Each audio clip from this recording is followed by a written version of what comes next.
Welcome back to our study on the book Walking in the Dust of Rabbi Jesus by Lois Tverberg. I'm Samantha Corcoran and I'll be leading you through chapter 1 today in this video. So in chapter 1, Lois helps us to unearth the world of Jesus. So we'll talk about that in today's video. And then we'll finish up with some incredible archaeological finds that relate to Jesus. Let's start with the world of Jesus in the first century.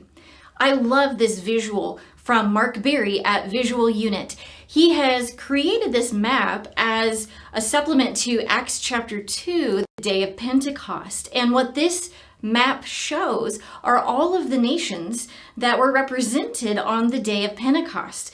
And we can use this piece of evidence from Acts chapter 2 to help us think about the world in which Jesus lived. Too often when we study the New Testament, we think Jesus lived with his group of disciples in isolation, and we really only think about them and, say, Galilee. We don't really stop and think that there were Jewish communities over the rest of the known world as well. And so we can use Acts 2 to map out where Jewish communities were in the first century and even before. So now that we've seen Jesus's Jewish world on a map, let's look at the timeline. I love this graphic from Bryce Haymond. It shows a timeline of the various temples, Jewish temples throughout history. And I'm showing you this timeline really for the segments on the bottom. You'll notice First Temple period and Second Temple period. The First Temple period is the time between Solomon's temple and the temple being destroyed in 586. And then the Second Temple period is after exile till the time of Jesus. And so we see that Jesus lives during this Second Temple period. King Herod comes into power. He is actually a magnificent engineer and architect, and he builds the massive Temple Mount complex that we can even see today. This is a model of the temple that is at the Israel Museum in Jerusalem, and it's a small-scale model of what the temple would have looked like during Jesus's time, during that Second Temple period. King Herod actually expanded the temple, built up from the top of the mountain, and made a huge platform. 35 acres, which is about 20 football fields. It is massive. And so you can actually see the southern temple steps here where Jesus would have entered and exited from the temple complex. Next, I want to talk about some of the new tools that Lois mentions in chapter 1. Since she wrote the book in 2012, we have had numerous additional discoveries, and I'd love to share some of those with you. In chapter 1, Lois mentions Hezekiah's tunnel, which connects the Gihon Spring down to Solomon's pool, or also the pool of Siloam. Now, there's also a pool of Siloam nearby. They're all kind of connected by the same water source. And even today, we're still excavating it. There are current excavations that are ongoing, and they're trying to find the outline of the pool. And to date, several synagogues have been unearthed that date to the 2nd century, and this one from Magdala is from the 1st century. Here at Capernaum, underneath is the 1st century synagogue, maybe where Jesus was, since Capernaum was his home base for a while when he was in Galilee. And this is the Jesus boat. Check it out. It is a 1st century fishing boat, very much like the ones that Jesus and his disciples would have gone fishing on or sailed across the lake. And it was uncovered in 1986 during a drought. The water level had decreased, and two brothers who were amateur archaeologists happened to come across it. Well, they dug it out, they had to soak it to preserve it, and now it's on display at a museum.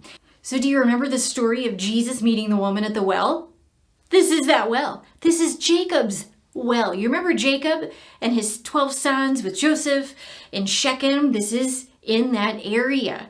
I watched a great video by my friends over at Appian Media, and it's actually like 120 feet deep. It is very, very deep. So this is Jacob's well, another place from the life of Jesus. So this next piece of archaeological evidence is from Caesarea Maritima. So this monument was put up by Pilate to honor Caesar Tiberius. And so it says, to Tiberius Caesar from Pontius Pilate, the prefect of Judea. And so that shows, that's evidence that Pilate was the prefect of Judea during that time period. And so again, more evidence corroborating details in the biblical narrative. Okay, this one's a little gruesome. Now, this is a replica. This is not an actual human bone, but you can see this is a heel bone with a Roman nail through the ankle bone. And there are only 2 of these that have ever been found with physical evidence of crucifixion. There are ample written records of crucifixion, but we've only found 2 actual heel bones with the Roman nail through it. So this particular bone belonged to a 20-year-old man who lived and was crucified in the 1st century. So these archaeological discoveries are just the tip of the iceberg. There are dozens and dozens more, and I'd love for you to, again, go in the description of the video and go take a look at these articles. They are incredible. I'll probably also put them on my social media so that you have easier access to take a look at these incredible discoveries that confirm Jesus's world during the 1st century. Okay, it's time for your first Hebrew lesson. Lois introduces our very first Hebrew word in chapter 1, and it's the word for walk. Now, I'm not going to pronounce it for you because I'm learning along with you. I don't speak Hebrew yet. I can read it, but I can't speak it. So we're going to have Ayelet show you how to pronounce this Hebrew word. Halach, halach, halach, halach. I love learning from Ayelet because she shows on the screen the Hebrew words, and she does a syllable by syllable pronunciation. She does the normal Hebrew native speaker speed, and then she'll slow it down and walk through it. So I love learning from her videos. So I've got a link in the description below, so go take a look.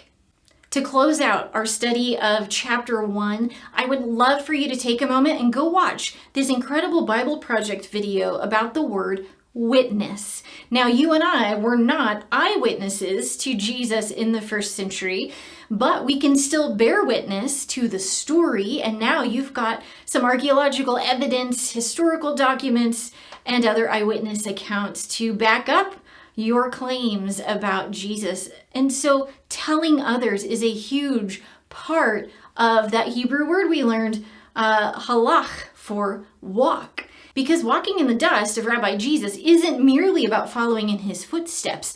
It is about the Great Commission. It's about sharing the message. And this video helps us to see how important it is for us to bear witness to the story of Jesus. Come on back next week. We'll cover chapters 2 and 3, talking about the Shema and how to hear and obey our Lord.